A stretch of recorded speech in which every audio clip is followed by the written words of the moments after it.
सभी साथियों को जय हिंद। तो रेलवे असिस्टेंट लोको पायलट भर्ती 2024 का फाइनल कट ऑफ कितना जाएगा सीबीटी 2 के लिए, यह जानकारी मैं आप सभी लोगों को इस वीडियो के माध्यम से देने वाला हूं। साथियों, मैं हूं दिवाकर राय और आप देख रहे हैं हमारा YouTube channel Diwakar sir official. तो साथियों, इस वीडियो को देखने के बाद आप सभी के सारे जितने भी मन में डाउट हैं वो सारे क्लियर हो जाएंगे। इसके बाद आपको कहीं भी किसी प्रकार की वीडियो देखने की जरूरत नहीं होगी कट ऑफ को लेकर के। साथियों, हमने खुद भी 20 साल की उम्र में सेंट्रल गवर्नमेंट में जॉब क्रैक किया हुआ है भाभा एटॉमिक रिसर्च सेंटर में। यह जानकारी आप सभी हमारे प्लेलिस्ट में वीडियो के माध्यम से देख सकते हैं। तो साथियों, आइए अब मैं आप सभी को कट ऑफ को लेकर के एक आइडिया दे देता हूं कि यदि आपके इतने मार्क्स आ रहे हैं तो आप आंख बंद करके सीबीटी 2 की तैयारी स्टार्ट कर दीजिए, क्योंकि लगातार स्टूडेंट्स के मैसेज आ रहे हैं कि सर हमारे 25 मार्क्स हैं, मेरे 30 मार्क्स हैं, मेरे 35 मार्क्स हैं, हमको क्या करना चाहिए, सीबीटी 2 के लिए तैयारी करें या नहीं करें। तो सारे डाउट्स आपके क्लियर करने वाला हूं मेरे भाई आज के वीडियो में। चैनल पर नए आए हैं तो हमारे चैनल को प्लीज सब्सक्राइब कीजिएगा और इस वीडियो पे एक प्यारा सा लाइक करिएगा। तो आइए अब जानकारी में आगे बढ़ते हैं। तो साथियों, इसका असिस्टेंट लोको पायलट का जो एग्जाम चला था वह चला था 25 नवंबर से 29 नवंबर 2024 तक। साथियों, इसके बाद अब मैं पेपर लेवल की बात कर लेता हूं कि असिस्टेंट लोको पायलट का पेपर लेवल कैसा आया था। तो हमारी बात कई सारे स्टूडेंटों से हुई है और मैंने खुद भी हर डे के हर शिफ्ट का पेपर का मैंने खुद भी एनालिसिस किया है कि पेपर का लेवल कैसा रहा है। तो साथियों, मैं आपको बता दूं, मैथ के क्वेश्चन को घुमा करके पूछा गया था। मैंने हर शिफ्ट में एक चीज को नोटिस किया कि मैथ में जो क्वेश्चन पूछे गए थे, चाहे वर्क एंड टाइम के क्वेश्चन हो या फिर परसेंटेज के क्वेश्चन हो, उसको थोड़ा गोल गोल घुमा करके पूछा गया था। देखने में तो आसान लग रहा था परंतु आसान था नहीं और बच्चों ने उसमें ज्यादा टाइम कंज्यूम कर दिया। उसके बाद रीजनिंग की बात करें तो रीजनिंग में भी नए टाइप के क्वेश्चन बहुत ज्यादा आप सभी को देखने को मिले हैं। जैसे कि पैटर्न वाले जो क्वेश्चन थे, बच्चे वैसे क्वेश्चन को नहीं हल कर पाए हैं क्योंकि वो नए टाइप के क्वेश्चन इस बार से रेलवे ने इंट्रोड्यूस किया है। तो वैसे प्रश्नों को भी करने में बहुत सारे बच्चों को प्रॉब्लम हुई है रीजनिंग वाले पोर्शन में। साथियों, असिस्टेंट लोको पायलट में टाइम मैनेजमेंट काफी बड़ा इशू रहा है बच्चों के लिए, क्योंकि 60 मिनट में आपको 75 क्वेश्चन हल करने थे और बच्चों के लिए समय का प्रॉब्लम बहुत ज्यादा रहा क्योंकि 60 मिनट में वो 75 क्वेश्चन नहीं अटेम्प्ट कर पाए। बहुत सारे बच्चे तो पूरा क्वेश्चन देख तक भी नहीं पाए कि 75 क्वेश्चन में आया क्या था। वह 60 क्वेश्चन 65 क्वेश्चन तक पहुंचने में ही उनका पूरा टाइम खत्म हो गया। तो साथियों, इस पेपर में टाइम मैनेजमेंट बहुत बड़ा कारण था। रीजन यही था कि मैथ और रीजनिंग के क्वेश्चन घुमा घुमा करके पूछे गए थे। हालांकि सब क्वेश्चन ऐसे नहीं थे परंतु कुछ क्वेश्चन जरूर थे ऐसे जिसमें बच्चों ने टाइम अपना लॉस कर दिया।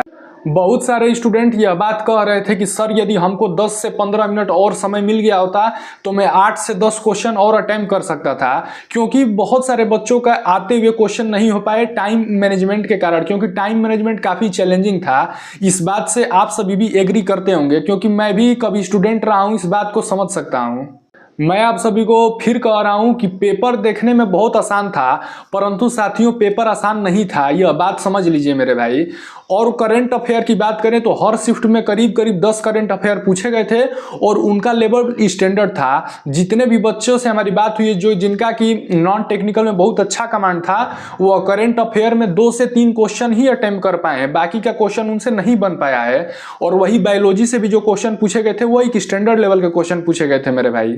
सीबीटी 1 एग्जाम खत्म होने के बाद जो स्टूडेंट ये हमसे कह रहे थे कि सर हमने 65 क्वेश्चन अटेम्प्ट किया है 75 में से, कुछ लोग कह रहे थे कि मैंने 60 क्वेश्चन अटेम्प्ट किया है, तो साथियों ऐसे लोगों का हो गया है हालत खराब, क्योंकि जैसे ही आंसर किया आया था उसके बाद सभी बच्चों से हमारी बात हुई, उनका यही कहना था कि सर हमारे तो अब 40 नंबर बन रहे हैं, क्योंकि करेंट अफेयर में जितना बच्चों ने ज्यादा मतलब तुक्का मारा है सारे प्रश्न बच्चों के गलत हो गए हैं। क्योंकि करेंट अफेयर 10 क्वेश्चन आए ही थे तो 75 क्वेश्चन में से 10 क्वेश्चन तो ऐसे ही कम कर दीजिए, तो मतलब इसमें 1/3 की नेगेटिव मार्किंग भी थी, यह भी आपको समझना होगा। जितना ज्यादा अटेम्प्ट किया था बच्चों ने उतने प्रश्न ज्यादा गलत हुए और उनके मार्क्स और कम हो गए हैं। उससे अच्छे वही बच्चे थे जिन्होंने 45-85 क्वेश्चन किए थे लेकिन एक्यूरेसी उनकी अच्छी थी, वो अच्छा स्कोर कर पाए हैं।